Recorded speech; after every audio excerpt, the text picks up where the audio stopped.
So where do your journey start in tech consolidation? Today, we're going to talk about the art of the possible. Today, we're just going to be looking at some applications like, yeah, hey, I know that Smartsheet does these really well, but I didn't really know they did these in certain instances and why you'd want those. So this is where we're going to start. But I don't want to leave you with just the, hey, this is it, we're done, we're out. Like, we're just talking about this and I'm going to leave you hanging.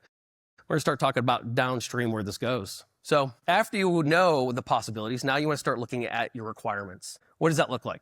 This is talking about processes from end to end. It starts in, I don't know, an HR function. You're messy in the middle, ends in an ERP. After that, billing. You need to understand how every team touches the solution from start to finish. And then you start bridging gaps. We have found a lot of times with clients that they are like, oh yeah, so this comes to a Microsoft form and we got to wait for the person. Then actually we go put it into Smartsheet and then it's in Smartsheet and then we go put it into NetSuite. I'm like, stop. Why isn't it just Smartsheet and NetSuite? We're done. Why is there this wasted in the middle time of like, well, whenever Billy gets to it, we're going to handle it, right? So finding that out and mapping that out is number one. And it is work and it is completely worth it. It's how we print money. Application review. So now we know the requirements. When we're in consulting engagements, I'll ask the question, why? Oh, because that's how we've always done it. No, that's not what I'm asking. Why do you have to do that? Well, I don't even know, but this is how we've always done it.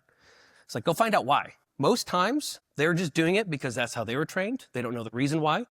And actually this giant process that took people 20 hours a week is absolutely not even needed. And that's time back in your pocket.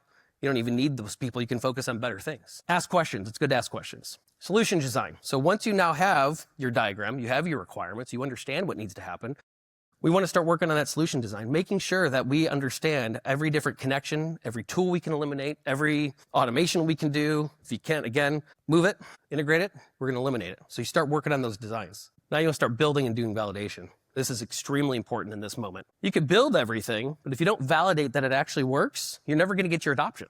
So always validate.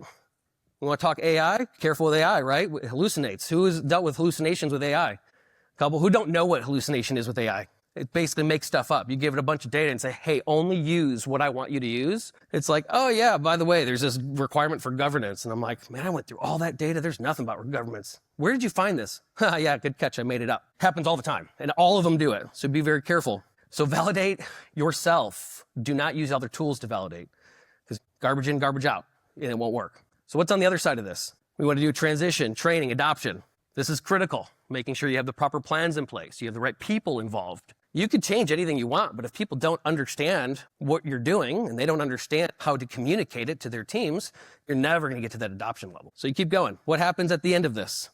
Remember I said it doesn't end. Hey, how did this work? Did this new tool really help? Give me some validation. Let me see what's the ROI? What's the time saved? That now helps you be credible for the next conversation, for the next tool. So keep that in mind. And the last one, constant improvements. Tools change, they evolve, they get better, or for worse, be on top of it, especially if it's critical to your core.